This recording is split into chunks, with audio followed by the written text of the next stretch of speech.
What's good? Welcome back to another video. Today we are rebuilding the Miami Dolphins on Madden 24. And here we are on the game rebuilding the Miami Dolphins, just adding Jalen Ramsey this past offseason, adding Tyreek Hill the season before. And while this isn't going to be more about rebuilding the team, they're already contenders, it's going to be more about managing the salary cap and using those new features like the restructures, the new free agency, and all that type of stuff to manage the salary for this team. So I think this should be a very fun rebuild to do. They're my favorite team, and I'm very excited to get into this franchise mode with Mike McDaniel and the Miami Dolphins. And now that we are on to the game, let's go check out this roster, adjust the lineup. Is in a different spot than it was in Madden 23, which is a little bit unfortunate, but I'm sure that won't give me too many problems later in the franchise. But the team is not looking too bad. Obviously, at the skill positions, you see Tyreek Hill and Jalen Waddle, the best receiving duo in the NFL. Tua Tagovailoa is going to be the franchise quarterback of this team. We're going to be building around to a 25 years old, 83 overall star development, and hopefully we can turn him into a superstar, maybe an X Factor, and get him going. Obviously, at running back, it's more by committee of Raheem Mostert, Jeff Wilson, and Devon Achane. I think we'll start Mostert for this year, and then next year go with Devon Achane. That will probably be the plan. We could go with Devon Achane right away just to get him going. It's only 3 overalls difference, but I think we'll go with Mostert just to keep it pretty realistic for this first year. At fullback, you have Alec Ingold. Probably won't factor in too much because it's Madden.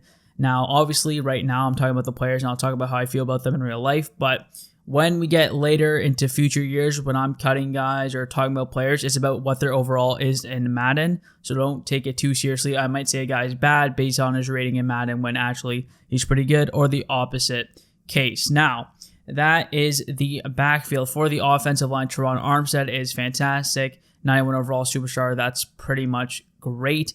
Liam Eichenberg will not be this team's starting left guard. In real life, it's actually going to be Isaiah Wynn, and then we'll actually start Austin Jackson at right tackle just to see what we have from him and see if we can develop him at all. Even though for now it does not seem like they're going to turn into anything, but I'll put Isaiah Wynn at left guard. So that would mean other than right tackle, we're looking pretty solid across the board. Armstead, Wynn, Williams, Hunt, and Jackson is not the worst line in the world, at least for those first 4. And the tight end is basically by committee. We'll start Durham Smythe for now because we did give him a $4 million extension over the next 2 years after this first season. So you might as well see what we can get out of him. But he's only 68 overall normal. A tight end is probably going to be a position that we're going to have to address in the offseason. Switching to the defense, though, the defensive line is Wilkins, Davis, and Sealer. Sealer is a pretty solid player, very underrated in the NFL. Probably should be a little bit higher of an overall. Christian Wilkins, though, one of the best run stoppers in the NFL. Not offering too much as a pass rusher, but again, one of the best run stoppers in the NFL. We add Jalen Ramsey. That's huge. X Factor, 97 overall. That's super nice. But Xavien Howard, man, he had one down year, and he's already down to an 84 overall and a star. I feel like he should be a little bit higher overall, maybe superstar dev trait. At least that's where I would have him. You also have Kader Kohu, which, if you don't know, was one of the best rookies last year and was absolutely awesome for the Miami Dolphins as a undrafted free agent rookie, as a UDFA rookie from last year out of Texas A&M Commerce. Maybe we'll try and develop him as the slot corner. We also have Cam Smith, who we will put up at CB4. We'll try and develop him as well, as he has been dominating in training camp thus far this preseason, this training camp. When it comes to linebackers, we brought in David Long Jr. He's a great linebacker to get downhill and a big upgrade on Atlanta Roberts from last year. Jerome Baker is more of a guy who can do better in coverage and can do better dropping back. More of an athletic and speedy linebacker more than anything. Bradley Chubb is only a 79 overall, which is super tough because his contract is super rough.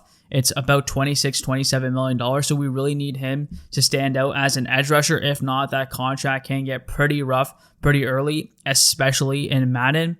At strong safety, we'll start Brandon Jones just because he has that startup element. He's only like 24 years old, and we'll try and develop him into this team's starting strong safety because I think he can get there, and I think he's going to be our starter in real life as well. When it comes to the other free safety, we have a guy who should be higher overall, should be higher developmentally, Jevon Holland. I think after this first year in Fangio's defense, where safeties have way more of an impact than in other schemes, Jevon Holland will become a household name and a top 10 safety. So I'm expecting big things from Jevon Holland. The same thing can be said for Jalen Phillips. He has all the athletic traits you need to be a premium edge rusher, and I really feel like Jalen Phillips is on the precipice of becoming a legitimate superstar.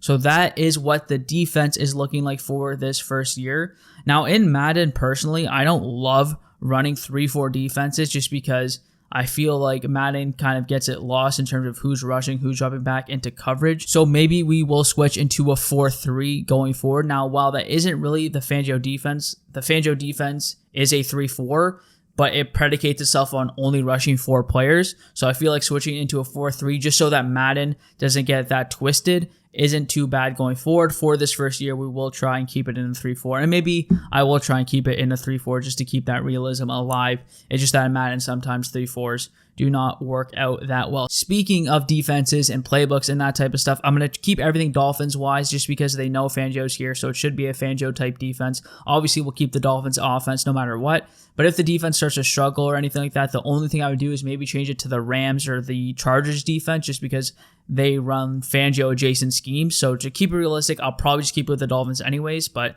if I do ever switch it will probably be to one of those schemes, and obviously I'll let you know. So it'll probably be the Chargers or something like that, but I'm going to try and stick and win with the Dolphins playbooks. The reason that's so important is if you're watching this video, you probably play a franchise, you know how important playbooks are to the game, but that is what the roster is looking like.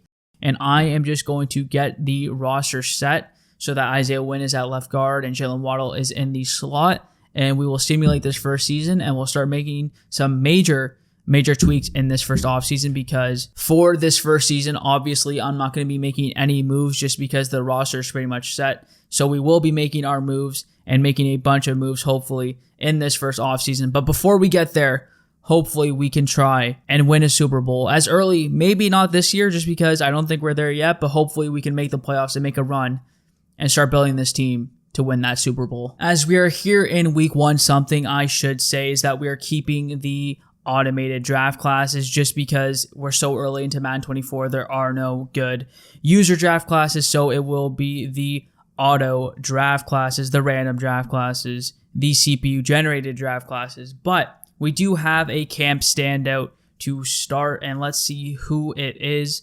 The load times on Madden 24, by the way, are pretty crazy, but it's Jalen Phillips. And now he has to go in and prove it during week 1 for him to continue his breakout. But just to take one last look at the team, as we've made the cuts, we've cut some guys like Keon Crossan and Eric Saubert, or Tyler Kroft, sorry.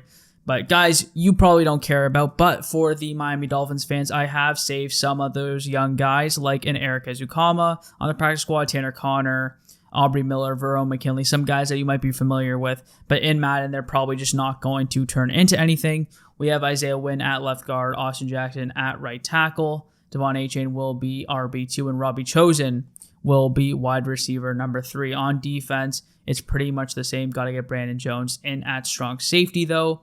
And then for your sub packages, we have Kader Kohu in the slot, Chubb, Wilkins, and Phillips rushing. And then we have Jerome Baker as your sub linebacker, Jaylen Waddle in the slot, and then we'll give Achane third down snaps.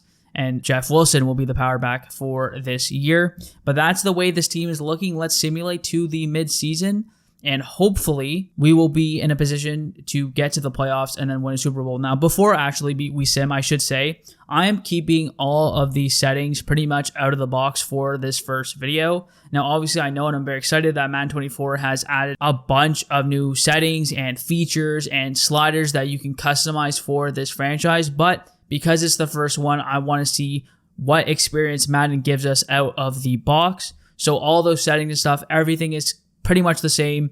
I didn't really change anything for this first video if you guys are curious. Obviously rocking the Dolphins playbooks, and let's sim to midseason and see where our record is at. At midseason, we are 5-2, second in the division though, behind the 6-1 Bills. The Jets are also 4-2. Obviously not doing any trade offers or anything like that. Like I said, not touching this team until the offseason just to keep some sort of realism. Now, for the players ready to negotiate, I'm pretty sure we have almost 0 cap space, if not less. We'll have to do this at the end of the year, if I'm correct. Yeah, negative $7.9 million to re-sign Christian Wilkins, Brandon Jones, Robert Hunt, Connor Williams, Zach Sealer, all these guys. We will potentially lose some of those guys for sure, but we will be able to bring back some of those guys because they have added the restructure feature and a bunch of new stuff with the contract. So we'll have to wait till the end of the season to deal with the contracts. For now, though, we might as well do our national focus scouting and check out the draft for the first time. But to be 5-2, that is very nice. That is a huge start to the season, and hopefully we can catch up to the Bills for that division lead. Definitely don't want to be scouting quarterback. I don't think we need to scout corner either. I'll scout defensive end. I think that's a fine position to scout, honestly, because I think even if we re-sign or lose Zach Sealer and Christian Wilkins, we'll need defensive ends for the 3-4. And then let's say we re-sign Sealer and Wilkins, we can move Sealer to defensive tackle. Then we'll probably need to draft a left end just the way the contracts are situated. But it's nice to be 5-2. It's nice that our offense is number 6 in terms of points per game. The defense needs to step it up a little bit. But let's take a look at the draft for the first time. Now, we're looking at offensive line. We're looking at right tackle, left guard, center potentially if we lose out on Connor Williams. We're also looking at tight end, as Durham Smythe is currently our starter, and that really can't continue to be the case. We're also looking at middle linebacker to take over from Jerome Baker and Dave Long Jr. for a long-term answer there. Another defensive lineman beside Zach Sealer and Christian Wilkins, maybe 2 of them in case they leave as well. So a lot of positions that we need, and if we needed a tackle at right tackle, there seems to be potentially one going first overall, 22 years old, 6'6", out of Texas Tech. Deshaun Molden is top 5 projected. Good to great strength is what you want to see for your offensive lineman, and A's all around. So this guy could be pretty solid. Deshaun Molden, that is a name to keep in mind. A free safety is not really what we need, and one going that high is very intriguing. Jeffrey Langford looks good, but if he's going in the top 5 and I see pass blocking, I'm actually okay on that. But Tim Lamb out of Washington State is another player who could be very interesting to look after. 21 years old as well, 6'4", 320 pounds. Decent to solid strength is tough, but he looks to be a great mover and has great athletic traits. Other than that, though, deep pass block power is a little bit rough, especially for, again, a tackle going high in that first round. So I think we're okay on that player as well. We'll actually take away the favorite on that because that's not really what you want to see. But Stephen Blake out of LSU, that is a player who looks very solid right now to me. 22 years old, 6'6", 315 pounds. He looks pretty solid. Solid to good strength. Again, you would want a little bit better. We'll find out more about him as we go. D pass block power as well, so nothing crazy, but some potential good tackles and corners, it seems like, in the class.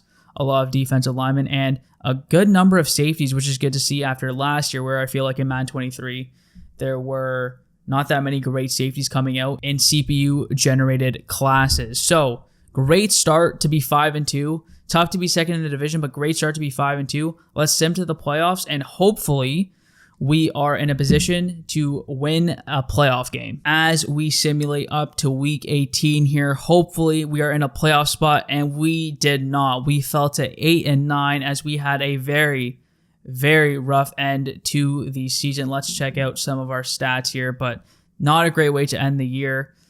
Man, falling to 8-9 after going 5-2 is a tough way to end the year. We must have went on a big losing streak. Tua Tagovailoa, though, did look to have a great year. 34 touchdowns to 13 picks, 3,600 yards.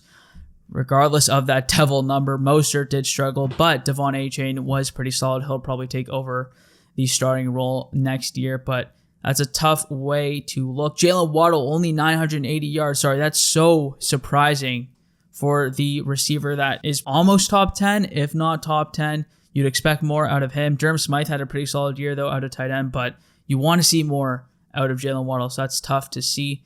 Defensively, though, did we have any standout players? Tackles for loss. Jalen Phillips had 16, only 2 sacks, but 16 tackles for a loss. That's very interesting. Sacks-wise, though, Zach Sealer led the team with 8.5, 7.5 for Bradley Chubb, 5.5 for Christian Wilkins. So kind of unfortunate to go 5-2 and then lose that many games to end the year.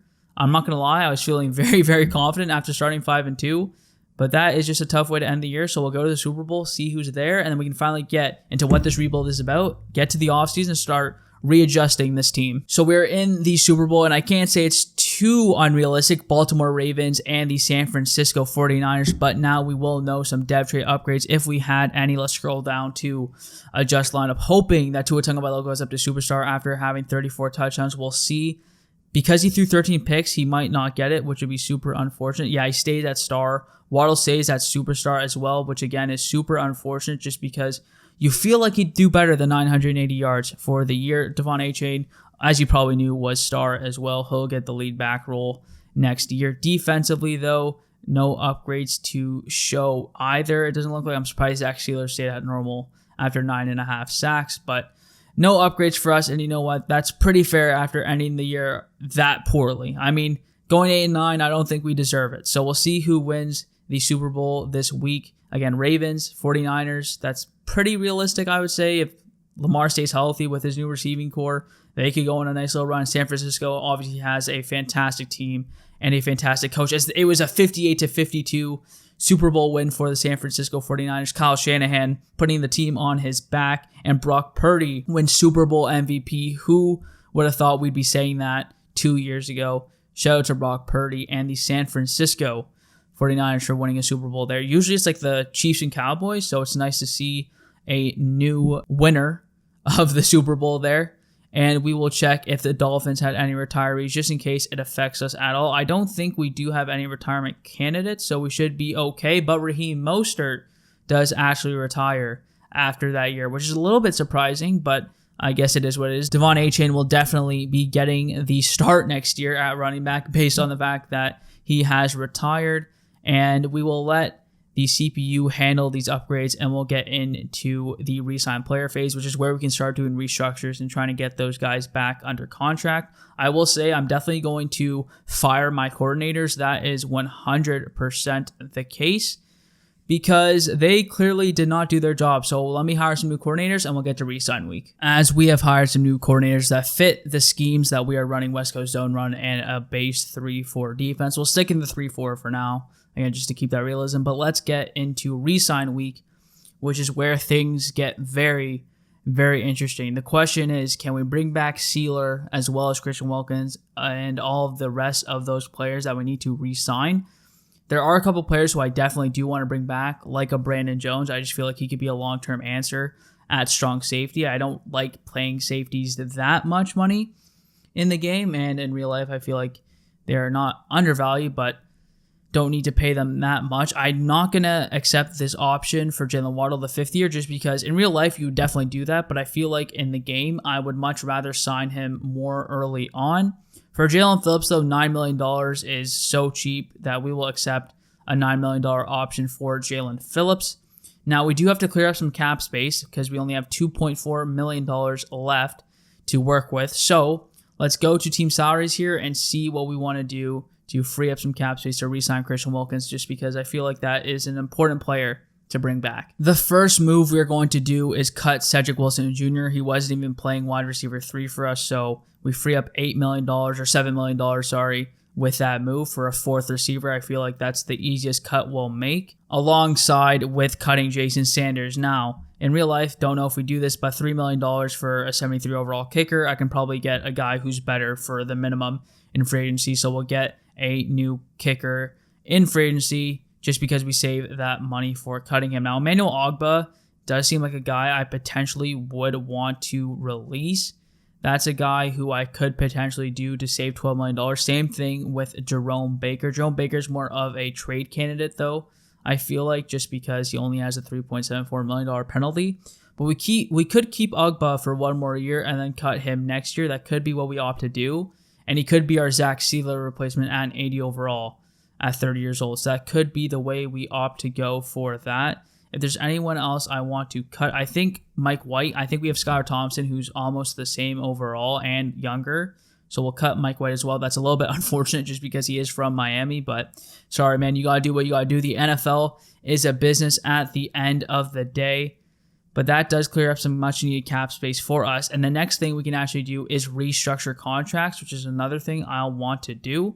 I'm also going to cut Jeff Wilson here. He's making $3 million to be a 74 overall running back. I feel like we can do better than that, so we will cut Jeff Wilson Jr. as well. We do incur a $1 million penalty, but I'm not too worried about that. Again, we're into the Madden version of the game, so these are moves that I might not do in real life, but based on the game, it's definitely something that I would want to do. We're also cut Liam Eichenberg. Now, this is something I can definitely project us doing in real life because, he has been a complete bust. It's unfortunate, but there was such a good string of guards and offensive linemen coming out of Notre Dame, and we drafted Liam Eichenberg, and we got the one that didn't end up succeeding in the NFL, which is super tough. So we'll release Liam Eichenberg as well. Is there anyone else who I want to release? But the question is, do I want to add that $6 million to that final year of his deal? Because we could just release him next year anyways, and I think that might be what we opt to do. So let's restructure Emmanuel Ogbah.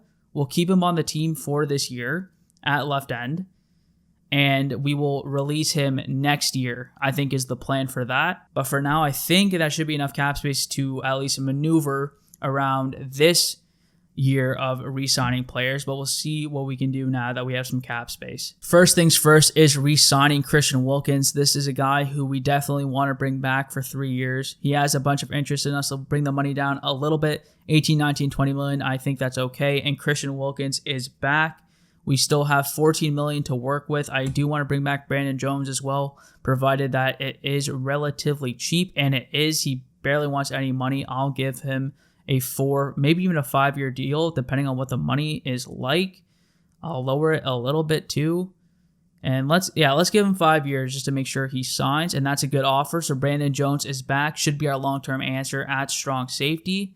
I think I want to bring back Robert Hunt as well. He should get up into the 80 overalls relatively soon, and he doesn't want that much money either. I don't want to give him too long of a contract as he's already 28 years old. We could give him 4 to 5 years. We'll do 4 years for now just because I don't want to risk it, and we'll lower the salary a bunch, and we'll lower the bonus. Actually, we'll keep the bonus high because we want to make sure we get him back, and Robert Hunt is back. Maybe we could have lowered that bonus one more as well.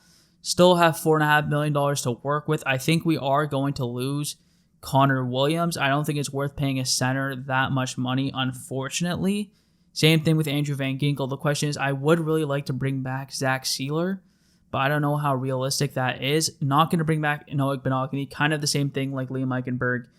Just a bust. He hasn't really worked out for the Miami Dolphins.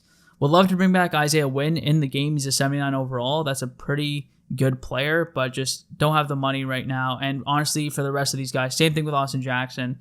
For all the rest of these guys, we don't really have the money, and I don't really think we need to bring any of them back. The one guy I'd bring back is Jake Bailey if he wants to re-sign a long-term deal for cheap, and it doesn't look like he wants that much money.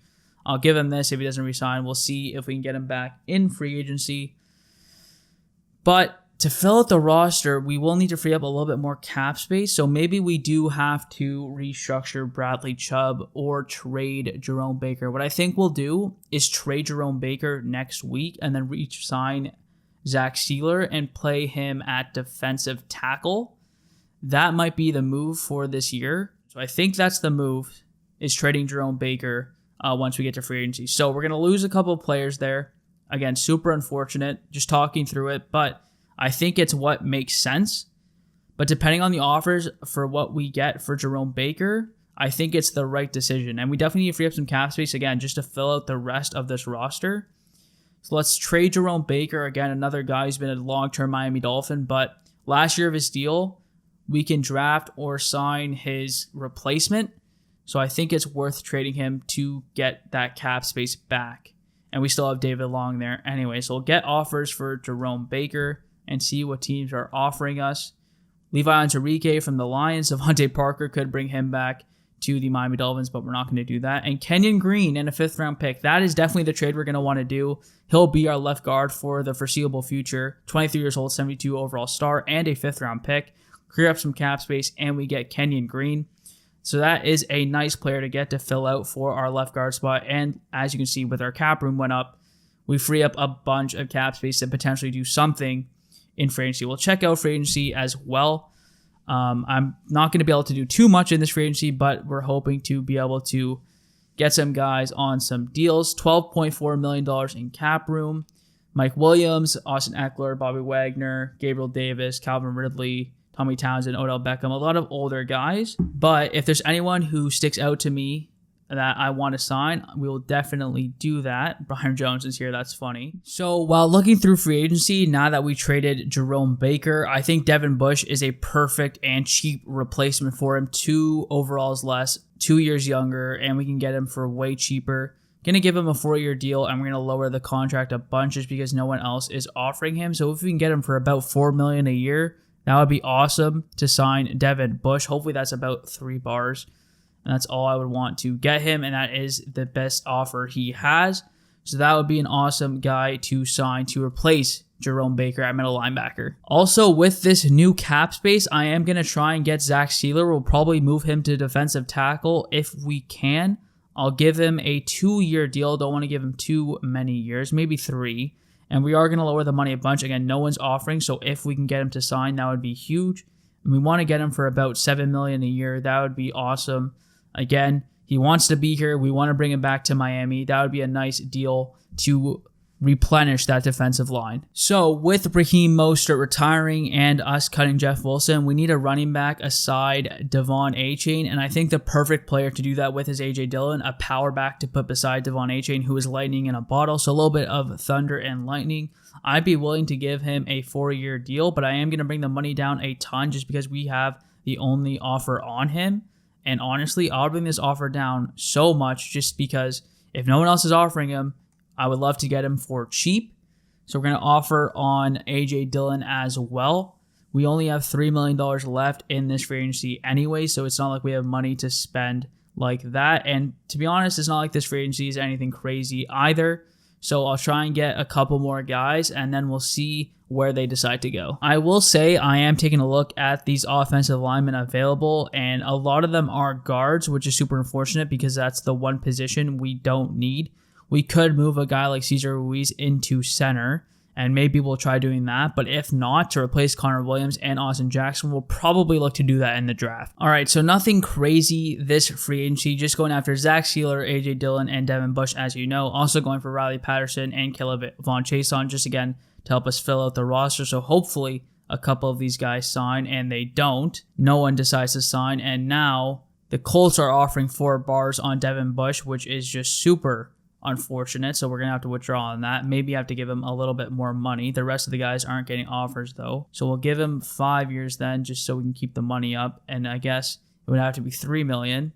So we'll offer him that, and that should be 4 bars, and we'll see what he decides to do just to match the offer from the Colts. Why the Colts had to do that, I don't know, but we'll eval again and see if he signs. So he signed somewhere, and we did, in fact, get Devin Bush. The Colts make us overpay, but that is our middle linebacker next to David Long, and we will eval for the final time. Again, can't do too much in this free agency. We don't have enough money, but we also get Zach Sealer for cheap, which is super nice, and we will actually play him at defensive tackle because I believe his overall will go up as a 6'6", 300-pound player. I would assume his overall goes up at defensive tackle. I'm assuming he's going to be like an 81, and that would be sick. Even if he's a 79, that's fine too, but we keep Zach Sealer at home in Miami from Ferris State, and he actually does go up to an 82 overall, so that's sick. So that's a nice defensive tackle with Christian Wilkins and Emmanuel Ogbah. And we still have Kayvon Chason, Riley Patterson, and A.J. Dillon. Do I have the money to be able to go and get a punter as well? Let me withdraw on Kayvon Chason, and let me go get Jake Bailey back as well so we can have a punter on this team as well. Might as well just keep him here. He just played for us last year. We'll give him 7 years again. Just the minimum, just so that we have a kicker and punter on the roster. We don't really have to worry about that for the rest of the franchise. And hopefully these guys do say yes at some point, and we'll actually have to go to next week to see if they signed. Hopefully they do. A.J. Dillon, I think, would be a perfect fit in terms of if we're not spending big at the running back position. I think that's a perfect fit next to Devon Achane. Both of them can receive a little bit, but then both of them have a little bit different skill sets to kind of play off of each other. So we'll see what happens on day 2 of free agency. And then we have the draft coming up, which will be huge for this team that needs to make the playoffs and needs to get back to those winning ways. I can't believe we struggled as much as we did in this last season. So don't get any of those guys just yet. We'll eval one more time. Now A.J. Dillon is getting other offers from other teams, but again, it's still 2 bars as well. Not too much money to work with in this first free agency, but that is okay. We're just saving money for the future years. Again, not cutting Emmanuel Ogbah, I feel like made sense just because I think it will save us more money in the future.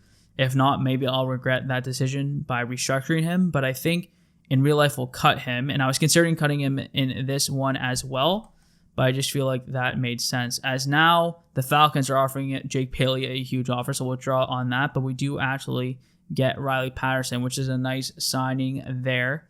Hopefully we can still get A.J. Dillon, but we'll go and try and sign a different punter. Blake Gilligan has no offers, and he's better, around the same age as well. Again, just going to give him the same offer. If he wants to play for $1 million, he can, or he can retire pretty much because he has no other offers. So hopefully he signs with us. And hopefully A.J. Dillon signs with us as well, as he has made a choice. And we do get A.J. Dillon. That's nice. That's a pretty cheap contract for 79 overall running back. We take that. And we do also get Blake Gilligan to be our punter. So that's a nice little free agency. And we have $530,000 left. So not a lot of cap rolling over to next year. But it's what you have to do when you're in the salary cap predicament that we are in. So let's see the free agency recap and see where people are choosing to go. Mike Williams goes to the Vikings. Austin Eckler to the Lions. Bobby Wagner to the Titans. Gabe Davis to the Titans as well. Ridley goes to the Lions. The Lions and Titans spending a lot of money. Odell Beckham to the Bears. Adrian Amos to the Texans. Zach Sealer obviously comes back to us. Ryan Neal to the Colts. So nothing crazy. And as you know, we just brought back Zach Sealer, and Christian Wilkins was our big play in free agency for these 2 years. We will go to the private workouts now, and we are going to be working out some offensive linemen because we need some starters at those positions. We're looking at a center, and we're looking at a right tackle. We definitely want to see what Deshaun Molden can do. Maybe we don't even waste it on him because he's going to go in the top 5 most likely. And because we're probably not going to be able to trade into the top 5, maybe we don't waste our private scouting workout on him. So let's try and go after a guy who might be more available down the board. And who that is, I don't know. Maybe it's a guy like Stephen Blake who we can get down the board again because we don't want to trade up too high. Justice Harris, if this guy's fast at 6'3", I mean, he could be an elite player and a steal. I know we don't need corner, and corner's not even on my board, but great speed, all those elites at 6'3", that could just be a best player available type selection where we just take him. I'm not going to use a private workout on him, but that could be a player that we decide to go with in the draft just because you might as well. So Stephen Blake, whatever you want to call him, is definitely an option. We also want a defensive lineman to replace Emmanuel Ogbah going forward. So who that is, we'll have to figure it out. Taj Farr, could keep him local to Miami, 6'5", 289 pounds. That's a 3-4 defensive end if I've ever seen one. A block shedding, A tackle, B power moves, elite strength. You love to see that. Great acceleration as well. B power moves, B play rec, A hip power.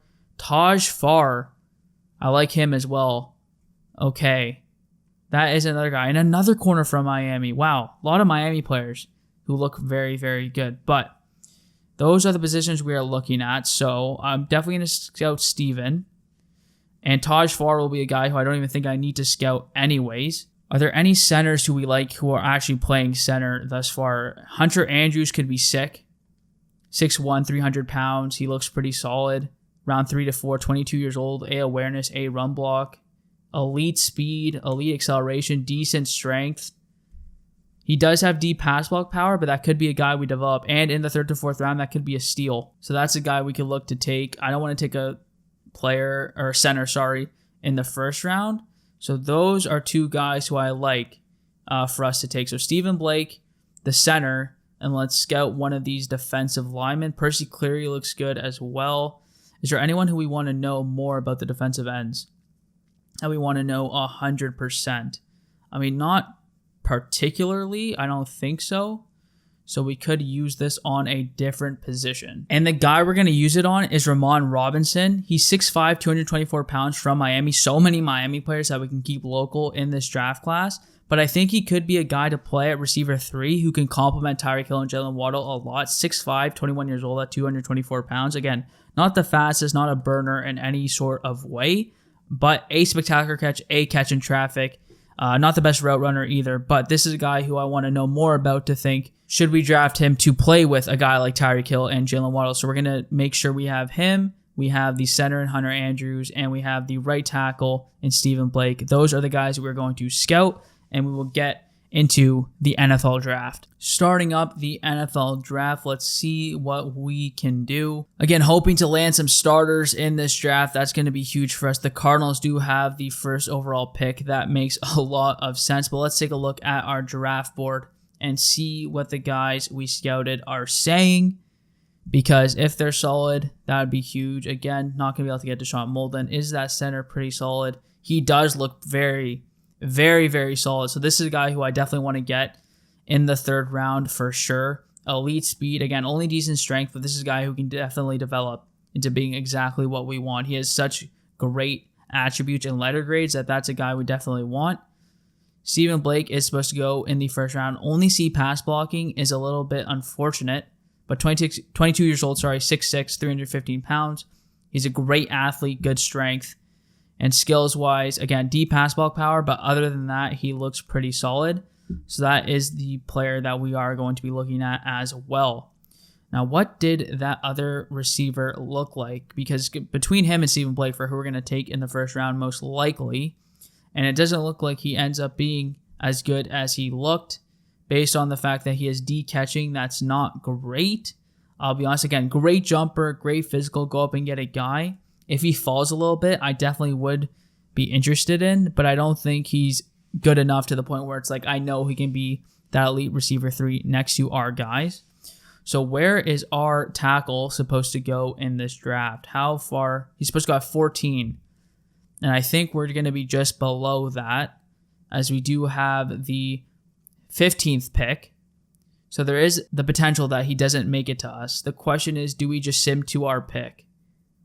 I think we sim to our pick and just see if he's there. If he's not, then we just accept that and go in a different direction. So let's just do that. And he's not the pick before, so unless he went at 13 or 12 or 11 ahead of where he's supposed to, he could still be there, especially considering there was a bunch of tackles on the board. And I do actually think he's off the board. Yeah, it looks like Stephen Blake is off the board at tackle. Now, however, there are still a lot of players who do look solid, so I don't really know what I want to do with the offensive lineman. Maybe I should have traded up to ensure that I got him, but we could move one of these guards out to tackle. That's definitely possible during the draft. So I think unless there's a guy at the top here I desperately want, we'll probably end up trading this pick back. Justice Harris is here. We could take the corner, and he could be a future Xavier Howard replacement, but how confident am I in taking a corner when we really don't need one that badly? I could move this pick to a future year. That could be what we do. He just does look so good at 6'3", and just bees across the board. Justice Harris is an interesting player, but I do think we are going to trade this pick down. So, can move it down to 28 and pick up an extra 2nd rounder. That's a solid trade. I get a 1st and a 2nd next year. I'd like to stay a little bit in this class, though. I can get a bunch of picks next year. I can move down to 31 and get another 1st. That's very intriguing, actually. An extra 1st is very nice. I can't lie. I think we're going to make that trade with the Ravens and pick up that extra 1st round pick. We move down to the bottom end of this draft, but I think picking up an extra 1st round pick is huge. So that's a nice trade with the Ravens. We'll see who they take. Giving up an extra 1st round pick to move up to 15. They must love a player here, and they take a different corner, Casey Hendricks, and not Justice, the 6'3" corner. But we'll sim to our pick now at the end of the 1st round. Again, feel very good about trading down just because there was no one there who I was in love with for our selection. But we still stay in the 1st round, and is there anyone here who we like? Now, Bryce Tatum is another guy who's from Miami, But if I remember correctly, he didn't look that good. Yeah, he's super slow for a 6'1 guy. Just looks like an all-around guy. He just screams normal to me. There are a couple of offensive linemen who we could move to tackle. That's still very much a possibility. And I think that might be the way we go unless we go for one of those defensive ends to replace Emmanuel Ogbah after this year. And I think Taj Hall is gone as well. So he is off the board as well. So that's super unfortunate. But there are still a bunch of defensive ends who I like. David Stokes, I believe, was one of those guys. We also have Nick Gammon. You have Percy Clear, who looks really good. He has a block shedding and a tackle, 6'6", 320 pounds. That looks like a defensive tackle, if anything. So do I trade this pick too? I completely forgot about tight end. That just popped into my mind. We need a tight end so badly, and that's a position we could look to take at some point here.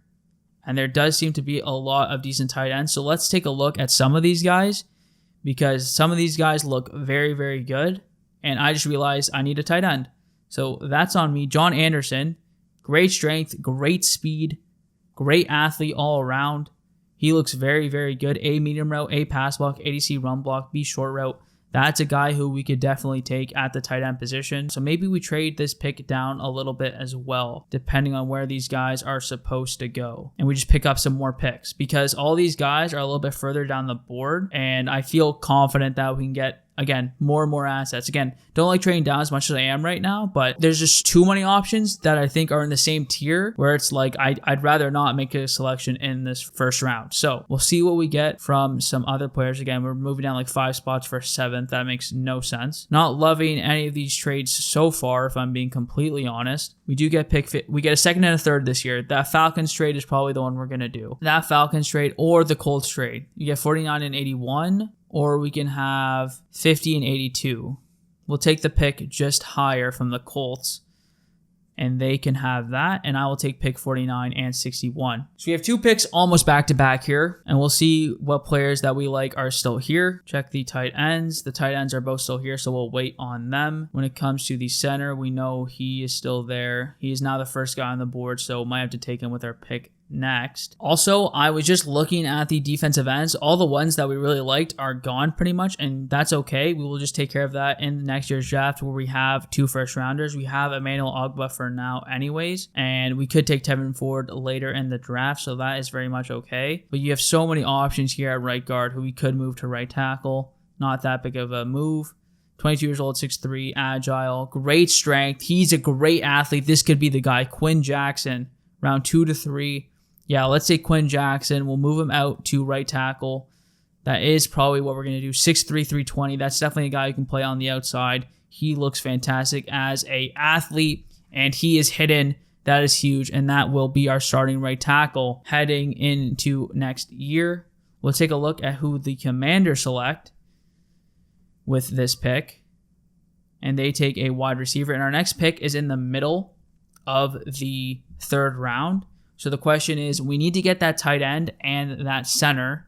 The question is, where are they going so we can make sure we get those 2 guys. So if we look down the board here, Larry Dillinger is supposed to go, but that's not the tight end we want. He's supposed to go at 12. We want John Anderson, as John Anderson is supposed to go before the center. And the center is not supposed to go for a while. He's actually not even in this top 50.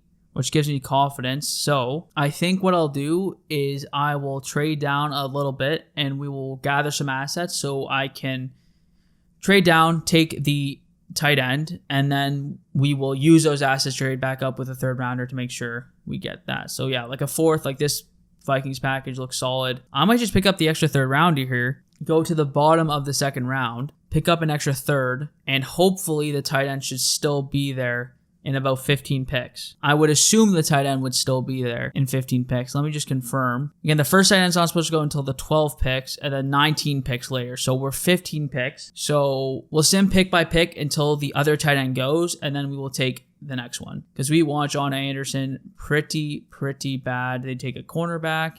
The Falcons select. They already have Kyle Pitts. And they take a receiver in Alfonso Hatchet. That makes sense to pair him up with Drake London. The Packers take a right tackle. The Browns take Curtis Johnson, another receiver. I think they did lose Amari Cooper in this free agency. Still no tight ends yet. That's great for us in 10 picks. Mitch Ballard goes now to the Panthers. Philip Grant. Okay, again, both tight ends not going this far is solid. And John Anderson goes to the Chargers. I should have traded up. At that point, we might as well just sim to our user pick. And I'm going to be so pissed at myself if that guy is good.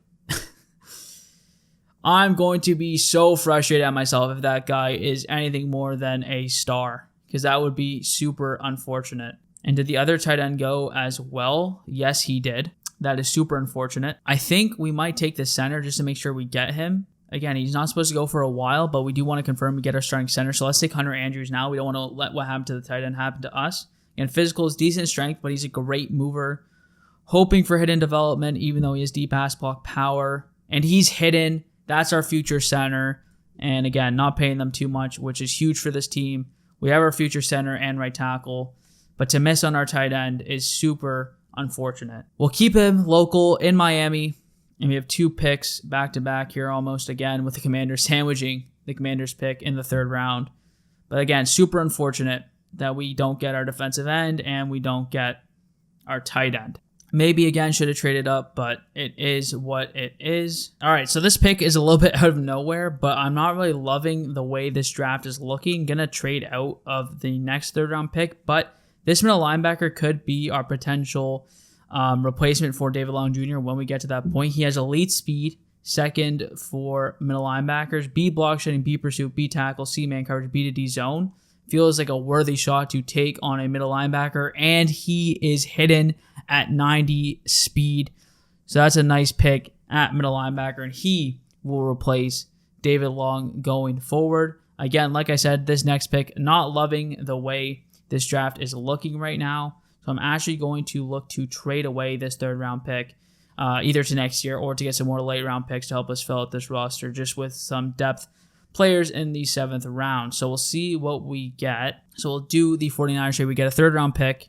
We also get a 4th and a 6th from the San Francisco 49ers. That is huge.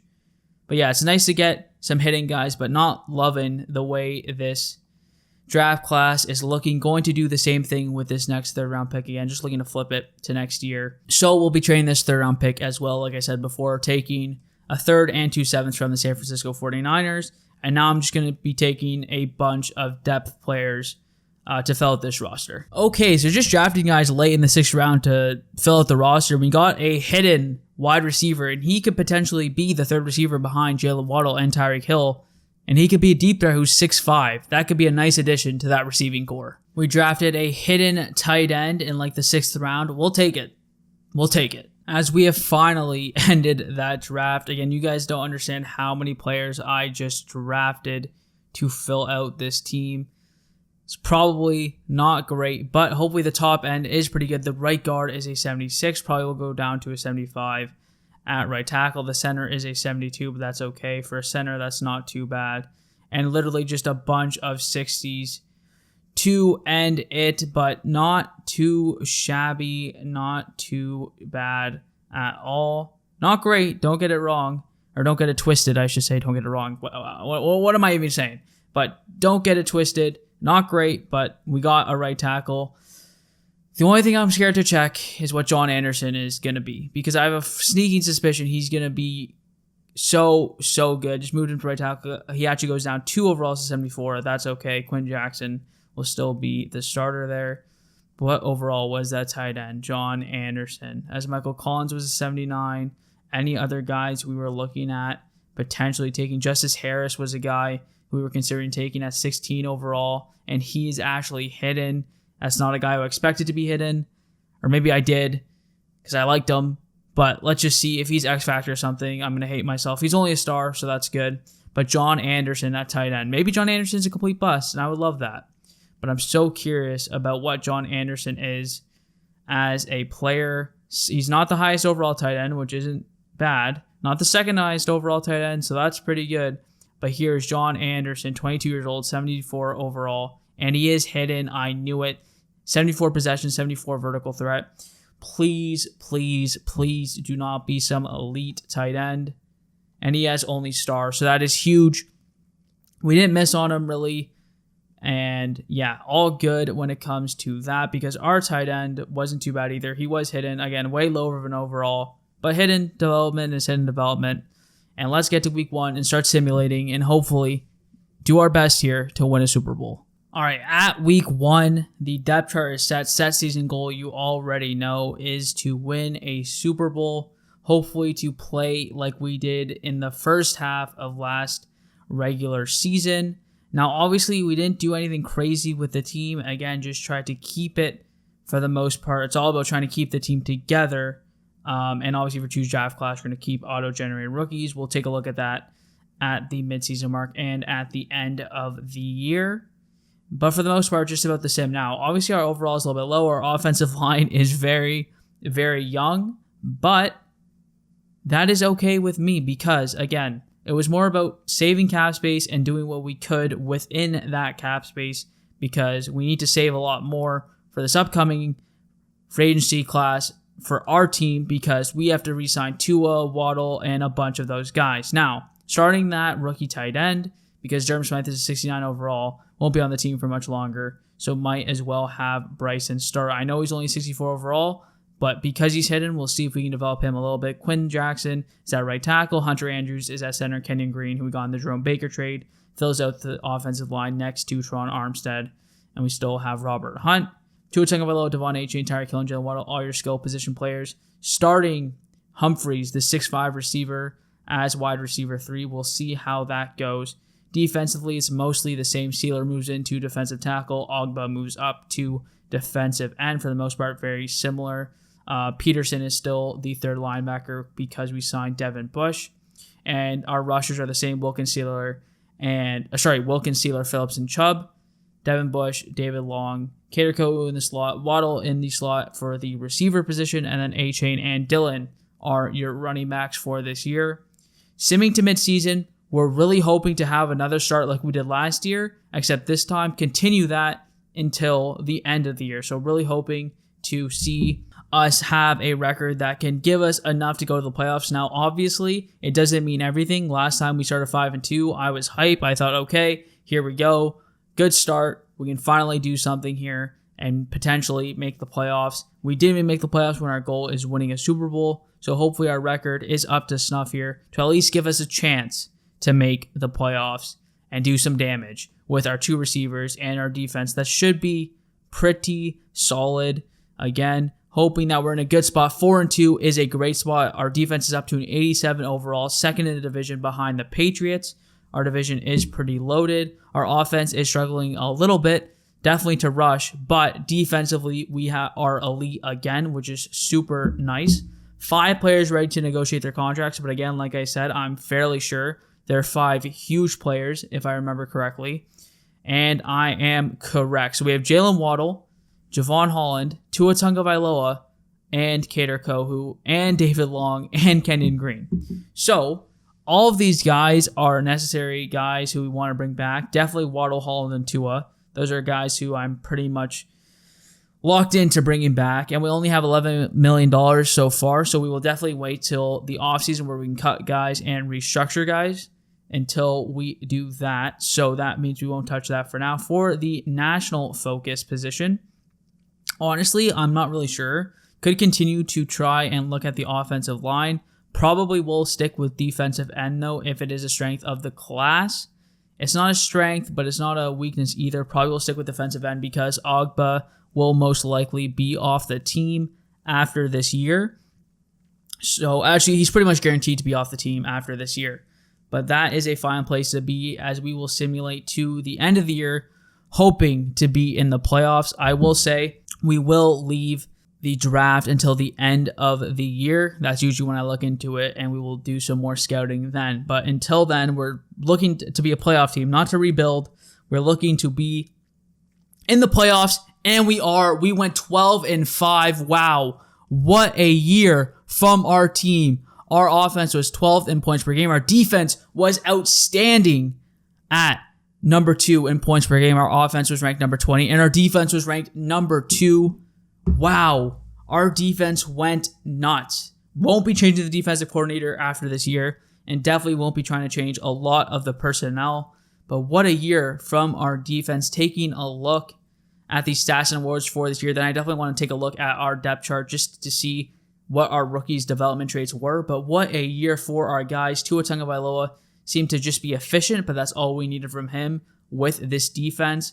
That is fantastic to see. Tua Tagovailoa, 29 touchdowns, 10 picks, 3,600 yards, not too bad. Achane had 1,100 yards, which is nice. Only 5 tutties is unfortunate, though. We'll take 11 touchdowns from A.J. Dillon. 1,000 yards apiece for Tyreek and Jalen Waddle. Again, you'd want to see more from those two. Humphries had a okay rookie year, and Bryson put up 500 yards and 9 touchdowns from the tight end position. You take that every single time. Defensively, though, sacks. Bradley Chubb, 9 sacks is great. 7.5 for Sealer, 7.5 for Ogba, 5.5 for Phillips, and 4.5 for Christian Wilkins. You'd want to see more from Jalen Phillips, but that's a little bit unfortunate. We'll take 14 tackles for loss apiece from Chubb and Wilkins. Sealer, Bush, and Phillips all having A+, not too bad. Seems like it's more of a well-rounded defense than the 2 edge rushers kind of going crazy. You would want to see a little bit more production from Jalen Phillips, but that is okay with me. But before we get into this playoff game against the Buffalo Bills, let's take a look at our lineup to see if we know any development traits for some of our rookies. Because if any one of them is a superstar, that would be fantastic. That would be huge for this team going forward. A bunch of them are getting snaps, and almost all of them are stars. Kenyon Green, we already knew, but Hunter Andrews is a star, and so is Quinn Jackson. But they're both going up in overall. 75 and 77 is pretty solid. Bryson is now a 69 overall with morale, but he is only star as well. Again, you would love to see one superstar, but that is okay. And then we won't know Peterson until later just because he didn't start. But we'll take that. Not one superstar, which is okay. I didn't think I had a great draft. We got a bunch of picks for this upcoming year. But now it's all about the Buffalo Bills, who had a pretty good offense in terms of points per game, and they had really good defense in terms of points per game. But their weakness is passing against them, so hopefully Tua can go crazy. We're hosting the playoff game at Hard Rock Stadium, so hopefully our defense can go in and shut down Josh Allen. Tua Tagovailoa can do enough to beat them, and we got destroyed. We'll take making the playoffs, but we just got absolutely shellacked by the Buffalo Bills, 42-13. We got ran through. Devin Bush had 13 tackles, and that was the weekly award. But not the way you want to end the year. Let's go to Super Bowl week to see any upgrades. Hopefully, we get a decent amount of upgrades during this year just because we went 12-5. Although our stats weren't anything crazy, so I don't know if anyone won an award, but I don't know if anyone played well enough to earn themselves an upgrade for their development trait. However, Buffalo Bills and Dallas Cowboys in the Super Bowl, that would make some sense. So we do lose to the Super Bowl finalists, at least at a minimum, in the Buffalo Bills, which makes sense. They have been on a tear. Jalen Waddle still superstar. The rest of the guys on offense staying at the same overall. But Xavien Howard and Kidder Kohu go up to superstar. Okay, that is big. 2 guys, 2 corners up to superstar. That's big. We're going to have to re-sign Kidder Kohu. And Xavien having superstar might extend his career just a little bit. Let's go to next week, to staff week. We definitely want to keep our defensive coordinator. We might fire our offensive coordinator, though, after that year. But that defensive coordinator was fantastic. We'll see who wins the Super Bowl here. And it is the Cowboys. And we'll see who won Super Bowl MVP in this 2024 season, the second year of the rebuild, as it is Leighton Vander Esch for the Cowboys. Dak Prescott wins MVP as well, so he wins the MVP and the Super Bowl. CeeDee Lamb was Offensive Player of the Year. The Cowboys are all over the awards list at the end of the year. And let's go take a look at a new offensive coordinator, and then we'll get into re-signing some players. All right, we have finished hiring the staff. We kept our defensive coordinator, obviously, but we did fire our offensive coordinator. And now we get to the point where we need to re-sign our players. So first, let's look to free up some cap space. Emmanuel Ogbah is almost guaranteed to be cut, provided that he saves a bunch of money, which he should. But let's take a look at what we have to work with. Teron Armstead is down to an 84 overall. He'll most likely retire or be cut after next year, so he'll get it the restructure done to him. Same thing with Zach Sealer. We'll free up the $1 million. And honestly, I think we will do... I'll wait on Tyreek Hill, but that is a guy who I'm looking to do that with. But we will do it to Christian Wilkins as well. We'll take the $4 million. Who else do we have to do it with? Xavien Howard is in this same exact situation. We can't cut him yet. We'll definitely be cutting him next year almost. So might as well do it with him. Now, Emmanuel Ogbah, he is definitely going to be cut. That's $16.9 million right away. 31 years old, 77 overall. That is an easy decision for us. It's unfortunate, but goodbye, Emmanuel Ogbah. Okay, so we have trimmed some of the fat off this team. Still haven't restructured Tyreek or Bradley Chubb. Going to try and hold off if we can. I doubt we will be able to because Waddle is going to be about 20. Javon is going to be about 10. And then Cater is going to be about 4. So let's try and bring back Jalen Waddle, 26 years old, 92 overall. We'll give him a 6-year deal. He really wants to be back. Basically about $20 million a year. And Jalen Waddle has returned to the Miami Dolphins. Still have Javon Holland as well. He wants just over $11 million a year. It's a little bit expensive, but he really wants to be back. We'll bring down the money just a bit, and hopefully he says yes to that. And Javon Holland is back to be the Miami Dolphins free safety. And we have $18 million to work with. Not going to bring back David Long Jr., but we will re-sign Cater Kohu, who has turned into a superstar. That's almost a must. We'll give him 5 years.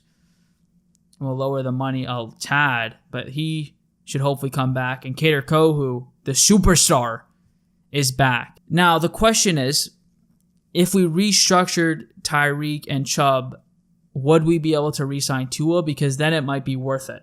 I believe that is the play. So let's restructure Tyreek Hill to free up $10 million more. And then let's also restructure Bradley Chubb and try and re-sign Tua. Now we have $51 million in cap space to re-sign Tua Tagovailoa. And that should be just about enough. 7 years for Tua. And we don't have the money, apparently. Again, we had to restructure Tyreek no matter what. But the question is, what can we do to get Tua Tagovailoa interested? Also, his tag is close to home. Nothing's close to Hawaii, Tua. So who are you interested in signing with?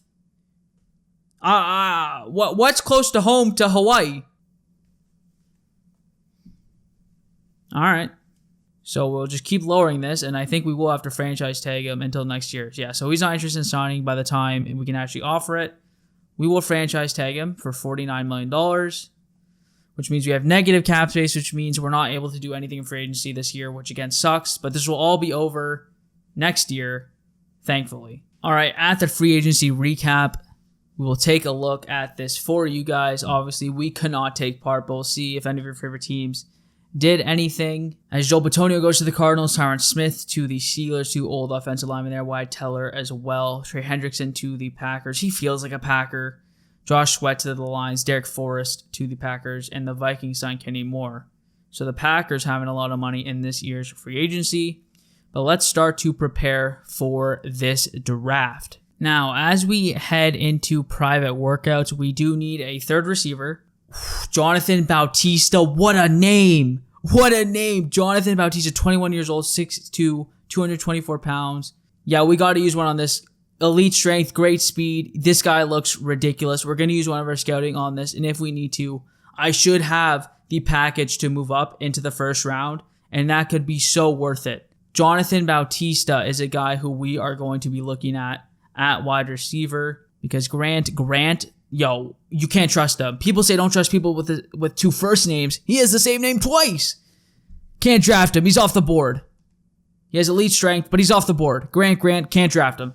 So we are going to scout Jonathan Bautista. We are going to scout John Price. And we are going to scout, who was it? Was it Brandon Jarrett? Was that the guy we were looking at? Yeah, Brandon Jarrett, I believe, was the guy we are looking at. So we'll choose those 3 guys as our scouts. Jonathan Bautista, I would be more than willing to trade up for him to get a third receiver. And also, just in case we can't re-sign Tyreek Hill, which we should be able to next year, just in case we can't, if this guy's what he seems to be, then I don't think it'll matter. We should have a bunch of draft capital because of the trade downs from last draft. I do want to take a look at the mock draft really quickly before we go into the draft, just to see where that receiver is supposed to go, because he is in the top 5, and he is supposed to go number 2 overall. So let's pause the draft right away. and take a look at Jonathan Bautista again. Great name, a position that we absolutely need, and we have the 24th pick, so 2 late picks is tough. We might not have as much as I thought I did with those trade downs, but 21, yeah, he looks fantastic. And hopefully they don't take the receiver. That's the hope, at least. Don't take him. And they do take the tackle. So now we will call up the New York Jets. And the trade is accepted. 2 firsts, 2 seconds, and 2 thirds to move up to number 2 overall. If this guy is normal, it's going to be super tough. It's going to be super unfortunate. But I think it's going to be worth it for this receiver. He looks dominant. Jonathan Bautista, please be good. I beg of you, 6'2", 224, 21 years old. Again, be catching, elite strength, great speed, elite jumping, go up and get it, can do everything you really want him to. Great route running. He's great all around. We draft him, and he's hidden with 93 speed and 95 jumping. Welcome to the team, Jonathan Bautista. We move up for a 3rd receiver, which I know sounds crazy, but it's just in case Tyreek Hill ends up leaving in the offseason. So that is a huge pick. Hoping for superstar X Factor with that one. We have the next AJ Brown and DK Metcalf. We have the 3rd brother. But where is this guy supposed to go? He's supposed to go in 7 picks. So unless we're trading into the top 10, we're not going to be able to get him. So with that in mind, I think we're just going to accept it and move on to the 4th round. And just take a linebacker and move Bradley Chubb down to left end, which I'm okay with. There was a few different linebackers which I thought were okay around the pick 3 to 4. Now, we are at the end of the 4th round instead of the beginning, so I doubt they'll be available. But honestly, I think that's okay. We might be dealing with a substandard left end for this year. But again, I think it was worth it to go up and get that receiver. Those are all guys who I like, and they're day 3 projections. And they're pretty far down the board for outside linebackers. So I might go take that tight end and hope that one of them makes it to the end of the 5th round. So yeah, let's go take that tight end. We need one. Justin Cordova will come back up for an outside linebacker, and we'll be moving Bradley Chubb down to defensive end. So Justin Cordova is the pick, and he's normal. So a little bit of a waste there. He's from Harvard. I thought he was smart. Turns out he's stupid. Now we are at pick 24 in the 5th round, hoping one of those outside linebackers are still there. I do have high hopes for Darren Wilkinson. He's normal. With that all out of the way, I will finish up the draft quickly, and then we will move on to the draft recap. As we are finally done the draft, we can go to the draft recap. Again, not really ecstatic about this left end position and what will probably be the plan there, but hoping to see some good stuff. And Jonathan Bautista is a 79 overall. That is just, wow, this guy looks ridiculous. He looks ridiculous. Shout out to Jonathan Bautista. He should be great beside these guys. And yeah, 64 and 62 are our left outside linebackers. So the question is, what will we do with them? I will have to figure that out, but I will see you in week 1 once I have. So I have good news and bad news. And the good news is that there is no good news unless you're a Wilkinson fan, which means actually there is no good news. So basically it's just bad news. We have a 65 overall starting on our defensive line, and I don't know how good that is. However, the offense is pretty much the same. Wilkinson is getting the start at left end. He's 21 years old, 65 overall. Try and develop him. The only good thing is he shouldn't be starting or getting any run when the sub packages come in, which is for the majority of the game. But other than that, the defense is looking pretty much exactly the same. Obviously, Peterson taking over for David Long Jr. And then obviously we have the hidden running back and Bautista in on offense. Bryson still getting the start at tight end. But we are going to simulate to the midseason mark, and hopefully we're in a playoff spot, and hopefully we can actually win a playoff game this season. The season goal is obviously going to be to win a Super Bowl, new offensive coordinator. Hopefully our defense can provide the same amount of success they did last year, even with a 65 overall in the lineup. Again, not what you want at that spot, but it is what we have to do to make it work. So that's just what it's going to have to be. So let's sim to mid-season. Hopefully we are, again, in a great spot to make a push to the playoffs and then to make a push through the playoffs for the Super Bowl. Hopefully the rest of the guys can step up, carry this 21-year-old to victory, and hopefully we're in a good spot once we hit week 8 here. Again, giving a low overall guy a chance, probably not going to work out, but we are 4-3, and that's not too bad. We did have a weekly award in the last week, and we have breakout QB, so we will be simulating 1 week just to see if Tua Tagovailoa can go up to superstar mid-season, as he did have 4 passing touchdowns last game and 324 passing yards. That is huge. If he could get an in-game upgrade, that would be so huge. Number 13 offense, number 14 defense. Not fantastic, but we are finding a way to be 4-3. So let's do the breakout quarterback. Hopefully, Tua Tagovailoa can get it done. We all know what's going to happen. We all know the interview. This really hasn't changed from Madden 23, so we'll just skip. He just needs to go absolutely crazy against the Ravens, and hopefully he can. So let's sim to next week, and hopefully we do have a high-scoring game, which would mean Tua gets superstar for him. We lost 38-22, so I kind of doubt it. Still leading the division at 4-4, but only putting up 22 points. I don't even know if it's possible. I don't even think that's possible to get it at that point. And it does come to the fact that Tua did not meet his requirements. So we will go to the playoffs, and hopefully we're there. We are leading the division. The division seems to be having a little bit of a rough go. So hopefully we can win the division and use that to make the playoffs and go on a little bit of a run here. Our offense was 13th. Our defense was 17th. We basically just squeaked in to the playoffs. But hey, we've seen teams that squeak in go crazy in the playoffs, and hopefully we can be that team. We'll check the final stats here for this season, and hopefully we can go on a little bit of a fantasy run with Tua Tagovailoa at the helm. He was 2nd in passing touchdowns and 4th in passer rating. Hopefully that's enough for superstar upgrade, maybe MVP, as he has 3,600 yards, 39 touchdowns, and 6 picks. Rushing-wise, Achane was fantastic, 1,100 yards, 4 yards per carry, 5 touchdowns. Dylan actually had less rushing yards than Tua, but he did put up 7 touchdowns, which is nice. Waddle with 1,100 yards. Tyreek had 911 yards. And Bautista had 819 yards and 7 touchdowns.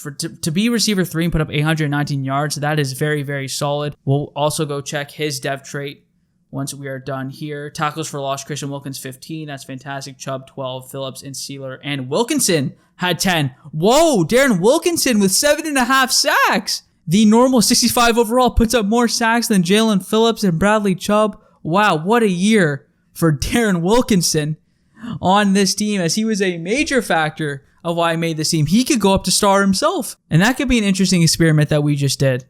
But the real question is, what can we do against this Pittsburgh Steelers team? And before we do that, just checking the dev trait of Jonathan Bautista, hoping for superstar, possibly X Factor, and we'll see what he is. And he is only star, but he is a super high overall, which is nice. Only star is super unfortunate. But our guys, plus morale, big boost from the coordinators, looking for a win against the 13-4 Steelers, trying to pull off the upset against Minkah Fitzpatrick, as you don't want to let him get one on the Dolphins team. And we'll see what we can do. And we beat them 28-17. We win our first playoff game. We have a weekly award, and our award for that is going up against the 13-4 Kansas City Chiefs with Patrick Mahomes still in his prime. But we do win that game, and Jalen Ramsey had an interception. We win our first playoff game of this franchise, which you love to see. And now we're going pretty much right in against the Kansas City Chiefs and Patrick Mahomes, who put up just as good of a year as Tua did. 38 touchdowns, 3 picks, 5,200 yards. They were the number 1 offense in pretty much everything. And the number 15 defense, again, going in to Arrowhead Stadium on the road, trying to pull off a second straight upset. We actually beat the Steelers relatively convincingly. Can we pull off another upset against the Chiefs? We can't, and that is okay. We'll head to the Super Bowl and see what dev trait upgrades we get. And then we'll head into what could be the final year of this franchise. So let's check the adjust lineup screen. Again, I feel like Tua should go up to superstar after that crazy year. Jalen Waddle should probably go up to X Factor. Devon Achane, possibly, probably not. but hoping for Tua and Waddle for the most part. As Waddle stays superstar, Bautista does go up to superstar as a rookie. That's awesome. But Tua does not go up to superstar and Waddle does not go up to X Factor. That's really surprising. Devin Bush, though, goes up to superstar at middle linebacker. That's really nice. Dominique Wilkins stays at normal. But that's actually not too shabby. So Bautista going up to superstar is actually pretty solid. I will actually take that. And heading into this offseason, I think we'll finally have some cap space to work with. Maybe that's actually the next offseason, but we'll have some sort of cap space to at least bring our team back and try and go on another run in the playoffs. Again, those overalls are probably the highest they've ever been at the end of a year. The 49ers beat the Jaguars 24-21. Brock Purdy wins, I believe, his second Super Bowl MVP. Mahomes actually won MVP again. He actually goes crazy in this game, as he should. So let's get right into the re-sign stage and see what we can do from here. So we can restructure Jalen Waddle, and we will do that. We can restructure Javon Holland. We will do that as well. Robert Hunt, we can restructure, push some more money to next year. Bradley Chubb will be restructured. We saved $9 million. He's down to a 78 overall. We could just outright release him, but I think we actually saved more money by restructuring. So we'll restructure Bradley Chubb as well. So we do have to cut Tyreek Hill no matter what. Even if we didn't need the cap space to re-sign these other players, we would still have to cut him anyways because we can't afford to have a $66.6 million player on the team. So we cut Tyreek Hill for now. And we free up $45 million. We have $76 million in cap space. You have to subtract around $20 million from that for Tyreek. So we're basically operating about $50 million, I would say. So Phillips might have to go because Tua is going to eat a large portion of that. So hopefully he accepts this deal and he's just not interested in signing. Then let's at least try and get Ramsey back for the 1 year. He has so much interest. He should just take the 18 mil for the year. And he wants to play for a new team. So he's going to be a guy we have to re-sign in free agency as well. So we are going to franchise tag Tua, and that brings us down to $23 million, which means we're going to have to choose between those few players, or we have to cut Xavier Howard. Where is Teron Armstead on this page? Did he retire? Teron Armstead did retire, but the only savings we have would be to cut a guy who, unfortunately, is down to a 79 overall, and I think that will be the move to free up $12.9 more million. And then maybe we can even re-sign him in free agency down the line, because I do want him on the Super Bowl winning team, but freeing up that cap space to bring back Tyreek and Jalen Ramsey is by far the biggest goal, as they are both getting a tremendous amount of offers, as it is our three players who have the most amount of money. Tyreek, I'd be willing to give the 3 years to. He has a bunch of interest to come back, which is huge. So hopefully we have one of the, if not the biggest offers. They have 2 5-bar offers for Tyreek Hill, so we are going to have to match that. So let's go ahead and match it and give him about $26 million a year, as that does match it. And same thing for Jalen Ramsey, and we only have $12 million to make that work. So we do have to make some more cuts to make that even possible. And that would be without bringing back Jalen Phillips, who we probably won't be able to anyways. So I've gone through and cleared out some of those contracts that we don't need on the team. And now we have $27 million to work with. We will give Jalen Ramsey a 2-year deal, up the money a little bit, because he'll definitely be having other offers. So it's nice to have a 5-bar offer for Jalen Ramsey. Now, I think I do want to give Tyreek even more money and even more years just to confirm that we get him locked up for this team. I think it's super integral that we have Tyreek Hill on this team. Let's give him 14, 13, get these 2 guys back and on this team. Not going to be able to afford Jalen Phillips, but that is okay. It's unfortunate, but it is what it is. So trying to get those 2 guys back. And then we also need a cornerback to replace Xavien Howard, or we can just go back and get Xavien Howard for about $4.6 million, which I would take all day, every day. So let's even get him back for $4 million and kind of run this whole thing back. So trying to get back Tyreek Hill, Jalen Ramsey, and Xavien Howard. Here we go. 2 of them signed. We only caught Jalen Ramsey because Tyreek Hill went to the Carolina Panthers. And that is why we drafted Jonathan Bautista, just in the case that that would happen. We do need another receiver, though, now that he is off the board. I was just going through the trade block, and Jordan Addison was on it because he's on the last year of his rookie deal. and they don't want to extend him. So if we can get him for cheap because he's on the trade block, that is something I would be very, very interested in. We'll give up a third next year as well, and that trade is accepted. So Jordan Addison is now a new member of the Miami Dolphins. Again, just because he was on the trade block, or else I would not have done it. But let's see if we can get Brandon Scherff on the team for a couple of years. Obviously, he'll regress, but I do think giving the extra year might give us the ability to sign up. So let's do 2 years at around $6 million. And that does up our offer even more. So hopefully we can get Brandon Scherff to be our left guard. And then I'm still looking at a left tackle solution. Trying to sign Dan Moore here to play that left tackle position. Just a little bit of a filler, but he looks actually pretty solid in terms of rating. So if we can get him for relatively cheap, I will take that, and he will be our left tackle to replace Teron Armstead. And honestly, Khalil Mack is a perfect option for us as a team that's going for it. I wouldn't mind giving him a 1-year deal worth $3.5 million, just so he can take over that right outside linebacker role for the year on a 1-year deal. Again, I don't mind that at all after losing Jalen Phillips. So with that in mind, let's go see if there's a defensive lineman that we can target. If not, we might have to target that in the draft as well. But that's super unfortunate that there aren't any defensive linemen or tight end that are really worth going after with our money.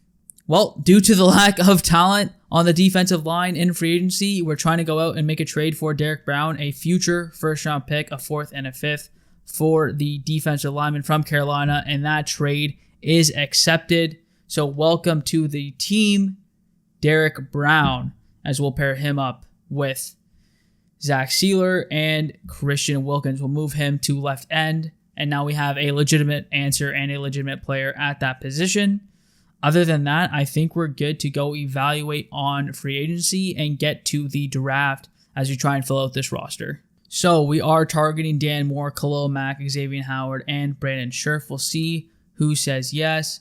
Hoping to get Brandon Scherff on the team, and we do. That is huge. He will be our left guard. Bring back Xavien Howard and Dan Moore, which is super nice. And then we're still the only team offering on Khalil Mack, which is huge. So I'm going to try and trade for the Panthers' backup tight end. He's 22 years old, 76 overall, and a superstar, and he is the backup for them. So I'm hoping that will lessen his value and to get a little bit of revenge for the Tyreek Hill trade.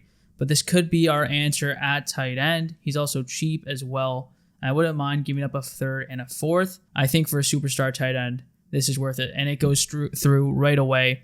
So we have our answer at tight end now. Finally, at the free agency recap, while losing Tyreek Hill might not be a blessing in disguise just because you would want to have Tyreek Hill, it did allow us to go out and get some depth. Obviously, we lost Jalen Phillips as well. We wouldn't have had to. We could have actually probably re-signed him if we knew we weren't getting Tyreek Hill back, but that's just how it goes. We got back Jalen Ramsey, Xavien Howard, brought in Brandon Scherff, and some depth if you guys want to check that out. But to see where other guys signed, Tyreek Hill to the Panthers, Jalen Phillips did go to the Rams, Derek Stingley to the Raiders, Kenny Moore to the Steelers, Trent Brown to the Cardinals, so on and so forth. Jaquan Brisker to the Eagles is actually a really good signing. I love Jaquan Brisker in real life. He's super underrated. But that is where we are at this point in time. Heading into the scouting, we really need a starting right outside linebacker. Outside of that, we have our starters pretty much everywhere. We might want to get a left tackle to play there instead of Dan Moore, but Dan Moore is 75 overall, so that's not too bad. Outside of that, tight end is supposed to go in the top 5. That is ridiculous. I just decided to scout a left tackle on day 3 because none of the other outside linebackers were intriguing at all, so we'll probably end up going with one of them in the draft. But let's go to the draft, get that outside linebacker, and get back to the sim. Going to try to make a trade for Trayvon Walker. I really don't have anything for realism for this. We could just say he hasn't looked that good in real life just so far. But it's so close to going through, and I'm going to make that trade. Listen, it's not the most realistic, but hey, it is what it is. Trayvon Walker is a Miami Dolphin, and we have our right outside linebacker. It is what it is. I don't feel great about that one. I love being realistic, and that wasn't the most realistic, but they get their first rounder back. Not the first overall pick back, but they do get a first rounder back. We are now at the draft recap page. Just took 2 guys to help fill out the roster. Nothing crazy. We actually had a free roster spot, so I was looking in free agency just to pick a player up. And if we have the cap space, I would not mind signing Khalil Mack as the guy who we wanted to anyway. So Khalil Mack, although he didn't pick us, he got cut, and now he's on the team. All right, we are at week 1 against the Chargers like it is in real life this year, but we are now in 2026.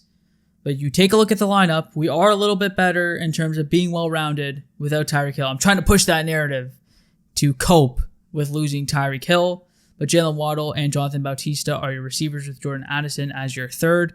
Tua Tagovailoa with A-Chain and Dylan. We'll put Cordova as the fullback. Your offensive line is Dan Moore, Brandon Scherf, Hunter Andrews, Robert Hunt, and Quinn Jackson, as well as Adams, the new tight end we brought in to be our tight end of the future. Our defensive line is looking a lot better with Christian Wilkins and Derek Brown, along with Zach Sealer, Jalen Ramsey, Xavien Howard, Kader Coe, who continue to be the 3 corners. Brandon Jones, Javon Holland continue to be your 2 safeties. Devin Bush, Peterson are your linebackers. Khalil Mack is your backup or outside linebacker behind Trayvon Walker, and Bradley Chubb is still the left outside linebacker. Kader Coe continues to be the slot corner. Devin Bush, same thing with sub linebacker. A new made sub package rush with Trayvon Walker, Christian Wilkins, and Derek Brown. Jalen Waddle in the slot, as well as Jordan Addison, Devon A-Chain, and A.J. Dillon continue to be our running backs, and hopefully this is the year. So with that in mind, let's sim to midseason. Week 7, taking its time, and we are 3-3-1. So we tied a game, and our overalls are 87, 88, and 87, but we're only 3-3-1. Our offense is number 13. Our defense is number 12 in terms of points per game, but our defense ranked is number 26, whereas our offense is number 7. So our defense really needs to step it up. We do have some players ready to negotiate some contracts, and we should actually have some cap space, so we might be able to do some of this during this midseason mark. Whoa, $97 million? It's crazy to see money available to us this early on. And we do have a decent amount of guys who want to come back and who we need to re-sign, but we actually have enough money to bring all these guys back for sure. We will start with Tua Tagovailoa. Might as well get him under contract for the next 4 years at around 21.5 million. Hopefully he accepts that. And he still wants to go to free agency because he wants to go close to Hawaii, but there is nowhere close to Hawaii, Tua. We could re-sign Devon A-Chain. He wants about $5 million a year. I'd give him a 6-year deal or maybe a 5-year deal while lowering the money just a little bit. Don't want to pay him too much, and that's a good offer. So Devon A-Chain will remain the running back going forward. But with that being said, at the midseason mark, again, not really worried about the draft class or anything like that. Just going to sim to the playoffs and hope that we can make the playoffs. 4-2 is what the Bills are. We are 3-3-1. So I don't know if that tie is going to help or hurt us. Just hoping to make the playoffs, and we don't, and we go 9-7-1. And because of that tie, I think we missed the playoffs with an 88 overall team. So that's fun. We'll take a look at the season stats, and we'll probably do one more year just to see if I can do anything with this team.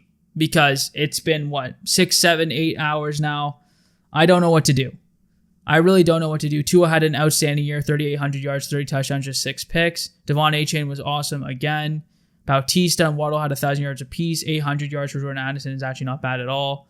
So we'll take that from those players. Defensively, 7.5 sacks. I just think 3-4, you can't succeed in a 3-4 in Madden. I'm sure we would have more success in a 4-3, but we'll sim to Super Bowl week and we'll do one more season with a bunch of cap space and see what we can do. And if not, that'll be the end, but hoping to make a push for the Super Bowl. Speaking of the Super Bowl, we are here, Bills and Panthers. Again, some similar teams that we've been seeing over the course of this franchise. The Bills have really been wrecking shop, but we'll see if we got any upgrades. Tell me Tua got superstar after that year. He did not. Waddle doesn't get any upgrades for that matter. I don't think anyone did. On defense, Brandon Jones goes up to superstar, so that's nice. And other than that, no other changes. So we will go to re-sign week and try this all again. The 2026 season recap is here. As the Panthers do beat the Buffalo Bills, Phillip Grant is the Super Bowl MVP, a creative player. Josh Allen did win MVP. Lamar Jackson is your offensive player of the year. And Mike McCarthy wins coach of the year. Ugh, sorry,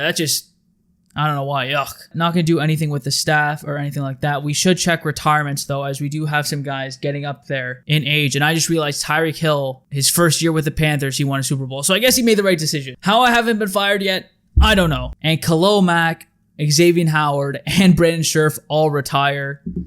So we'll need to replace those guys and more during this free agency. And yeah, this is going to be tough, but again, we'll take one more run at it. Going into the re-sign players panel, $99 million to work with. Tua just come back. I guess I'll have to overpay him because he wants to be close to Hawaii. But again, there's no NFL team close to Hawaii, and he wants to play for a new team. Well, guess what? You're not going to. Franchise tag him again. But there is no team close to Hawaii. I don't know what he wants from me. We will try and re-sign Jordan Addison as he did have a great year. We'll try and give him 5 years at around $7 to $8 million. That's actually not too bad for a player as talented as him, and he's very good. I would really like to bring him back during the offseason, so in free agency, hopefully we can get him back. Cam Smith wants no money, which is honestly great. If he wants to take $3 million a year, that's a good offer. We'll bring back Cam Smith, and he will be essentially the Xavien Howard replacement. I would give Christian Wilkins a 1-year deal. He does have a lot of interest, so he should be good to come back. And he's going to free agency as well, so we'll try and bring him back in free agency. Before we do get to free agency, we could make some more cap space by restructuring Jaylen Waddle, and we will do so. We don't really need to, but we might as well. And where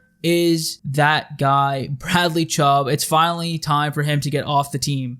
31 years old, 74 overall. Yeah, there's a bigger penalty than savings. I don't care. I want the $19 million. Bradley Chubb, get off the team. You've been screwing us since day one. Simulating to free agency. Got to bring back Jordan Addison. Got to bring back Christian Wilkins. But we do have a ton of cap space to work with. Should be pretty easy to bring back Christian Wilkins for the year. We'll give him 1 year, $18 million. And that should be enough to bring back Christian Wilkins. We will go out and get back Jordan Addison, as a bunch of teams are offering him a lot of money. Did not realize it was going to be that intense of a battle for Jordan Addison. So hopefully that should be enough. I'm overpaying a ton. But we do have some other positions of need, and Lucas Van Ness could be the Bradley Chubb replacement. Honestly, it probably will be. I'll be throwing him the bag as well. Give him 5 years, around $10 to $12 million a year. Might as well get Lucas Van Ness in to replace Bradley Chubb. So we will be giving him a 5-bar offer. Let's try and bring in Zach Charbonnet to be the power back for Devon A-Chain. We might as well. Don't want to give him too much money here though. $3 million. Again, the same,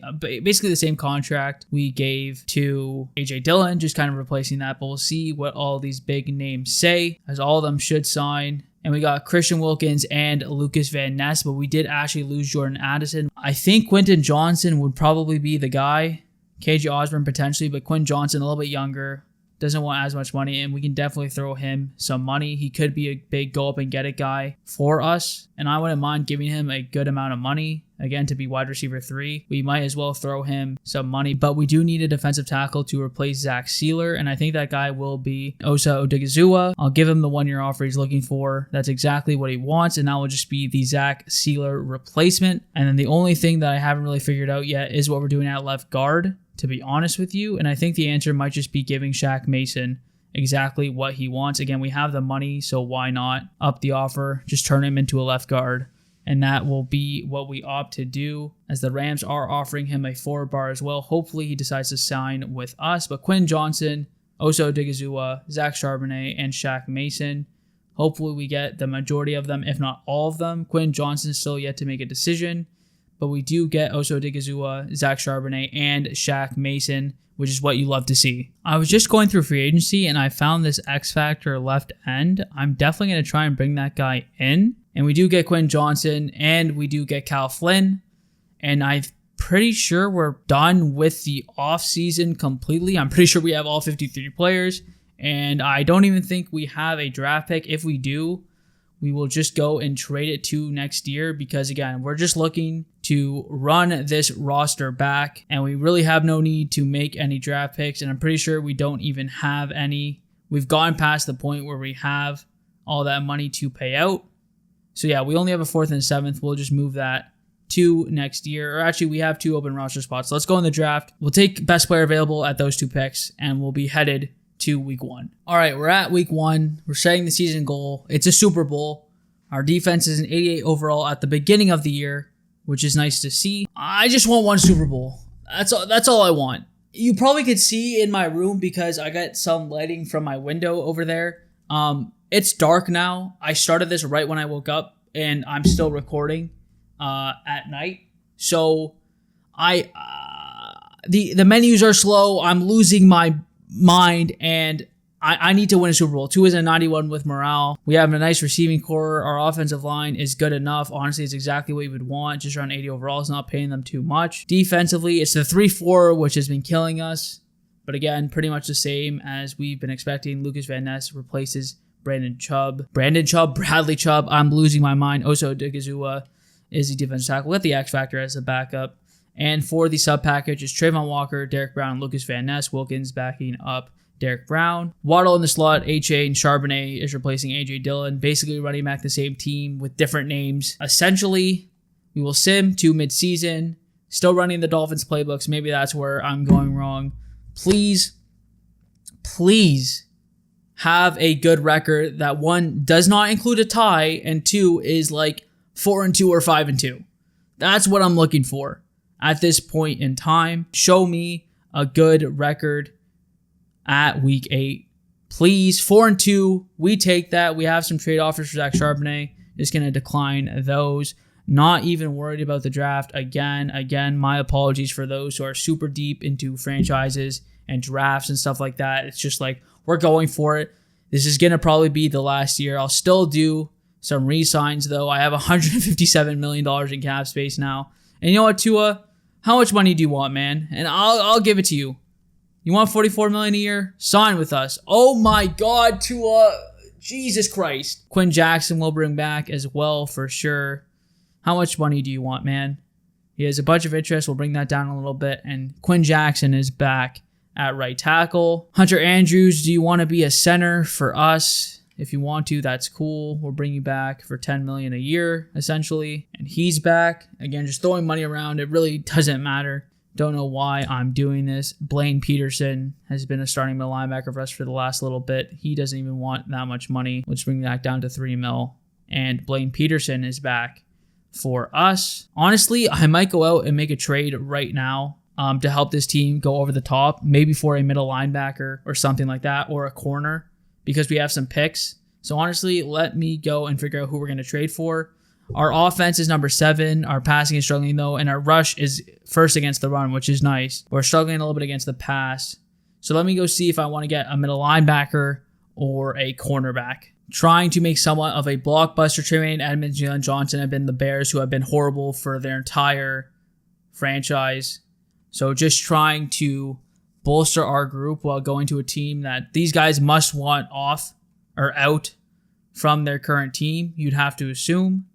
For a package as stacked as this, we offer it. It's accepted. Welcome to the team, Tremaine Edmonds and Jalen Johnson. All right, so the offense has not changed, but the defense just got a tremendous upgrade. 91 overall defense now with Tremaine Edmonds and Jalen Johnson added to the defense. Got them in at their specialist positions as well. Tremaine Edmonds is now the sub linebacker. Cater Coe, who will still be the full-time slot corner. And hopefully that should be good enough to get us over the hump. Honestly, I don't know what other trade I would make unless it's for one of those older running backs, which we could potentially try and make happen. Decided against making any more trades. We're just going to go to the playoffs. I think our offense should be good enough to make a run at this point. And now our defense should be dominant with the additions of Jalen Johnson and Tremaine Edmonds. That's a 91 and an 87 overall player added to the team. So hopefully we can make a run in the playoffs and get this Super Bowl win. We went 13-4, finally, an elite record. We do still have to play in the wild card week, but our offense was number 6. Our defense was number 8, both in terms of points per game, but our offense was ranked number 4 and our defense was ranked number 2. We were dominant this year. We'll go check out the stats and awards for this year. Jalen Waddle was second in receiving yards, 1,500. Once Tyreek Hill got off the team, it was finally time for him to take over and do what he should do. And Tua Tagovailoa went insane. 4,200 yards, 43 touchdowns, only 6 picks. that could be an MVP bid. If it's not an MVP, I really don't know what is. Devon Achane, 4.3 yards per carry. This does seem like it is the year. Everyone is going crazy. Jalen Waddle, 1,500 yards and 20 touchdowns. Defensively, let's see what we got. 9 sacks for Derek Brown is nice, and a bunch of tackles for loss across the board. This team is ready to go on a run, a serious run. Let's win this game against the Bills and get to the divisional. The Bills have been great, but they're on their way out. Obviously, Josh Allen is still pretty solid, but they're on their way out. They went 10-7. It's our time to shine, and we lost.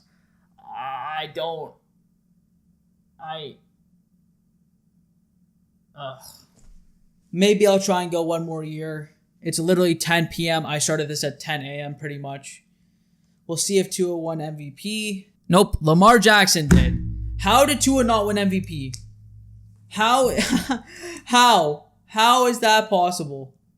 What did Lamar do? 42 touchdowns, 4 picks, but way less yards. And he only rushed. Okay, he rushed for like 940 yards. Okay. That makes a little bit of sense. Okay, you know what? I take it back. I take it back. We lost one of our coordinators. Are you kidding me? Like, so unnecessary and we lose both at a terrible time. Like, I'm just trying to make a run to the Super Bowl, man. Let's re-sign Tua. Let's re-sign the rest of our guys and make a run. Tua, please just sign. And I guess I have to give him so much more money, but please just sign. And Tua is back, finally. Jalen Ramsey is back. Derek Brown is back. These free agency classes are nothing like they were last year. We're just going to confirm we get Wilkins back. I don't want to leave this a chance. Give him a 5-bar offer. Looking for a guard, Josh Woodson. Let's try and bring in DeForest Buckner. Give him 500 extra K to bring DeForest Buckner in. We will also throw John Johnson the third. So John Johnson is him. We'll throw him some money too, just to be a safety for us. And then after that, we will be headed to next year. I am attempting to bring back a fan favorite and Dolphins legend, Laremy Tunsil, back to Miami to be our franchise left tackle. They're getting a haul for a 34-year-old tackle. It's accepted. Welcome back to the team, Laremy Tunsil. We are in week 1 of 2028. Trying to win a Super Bowl. 89 offense, 88 defense, 88 overall team. Facing Jalen Phillips in our game against the Rams here. But the depth chart is what you guys are interested in. And it's looking fantastic. Obviously, after the trade for Laremy Tunsil, he beefs up this offensive line. The rest is pretty much exactly the same. We'll move him to fullback. But yeah, the offense looking great. Defensively, he's looking just as good, if not better. I mean, you have Jalen Ramsey, Jalen Johnson, Kader Kohu. We added DeForest Buckner with Christian Wilkins, Derek Brown, Lucas Van Ness, Trayvon Walker. Holland's up to superstar now. Specialist sub packages: Kader Kohu, John Johnson, Trayvon Walker, Derek Brown, Lucas Van Ness, DeForest Buckner. Wilkins is down to third as rush defensive tackle. Tremaine Edmonds still. Waddle in the slot. A-Chain. We are looking to win a Super Bowl. This team is absolutely stacked, and hopefully we can do it. Set season goal. You know what I'm putting for this. I don't know. I know I could just put on the Chiefs playbooks and win a Super Bowl. That's not what I'm trying to do. We are the Dolphins. We are a football team. Miami has the Dolphins. Super team. I'm gonna go. We are 5-1. Finally, our team is great. Our defense is fantastic, but our offense is the number 23 offense in the league. Hoping for that to turn around. I mean, the offense is 89 overall. It's too good to be ranked that low. Tua is a superstar now. Jalen Waddle is a X factor. Bautista is a superstar. Like, this team is too good to have like the 23rd best offense. So hopefully it's a lot better. 5-1. We shouldn't miss the playoffs, and we should hopefully maybe even have a bye. Yes, we have a bye, and we went 15-2. That is huge. The bye is huge. Well, check out the season stats. Tua Tagovailoa, 3,700 passing yards, 33 touchdowns, only 5 picks. That's great. Devon Achane, 1,200 yards, 4.2 yards per carry, 6 touchdowns. Same thing for Charbonnet, 12 touchdowns and 4.2 yards per carry. Waddle, 1,200 yards, nice. Everything looking very solid. Again, 15-2. That's an awesome year. 10.5 sacks for Trayvon Walker. Hoping to finally do the thing. But 15-2 is such a nice record to be at this point in the year. Hopefully, we can go to next week, win that game, and go to the Super Bowl. Simulating to the divisional. Who will we be playing after the bye, after going 15-2? And it's the gosh darn Buffalo Bills. Josh Allen still going crazy, 35 touchdowns to just 3 picks. Their defense is fantastic. They have the number 2 defense. We have the number 1 offense. We have the number 12 offense. They have the number 13 offense. We're just a little bit better, but overall wise, we're way better. 15-win season. Nothing left to do except for simulating the game. Please win the divisional against the Bills. They have been destroying us. We lost 14-12.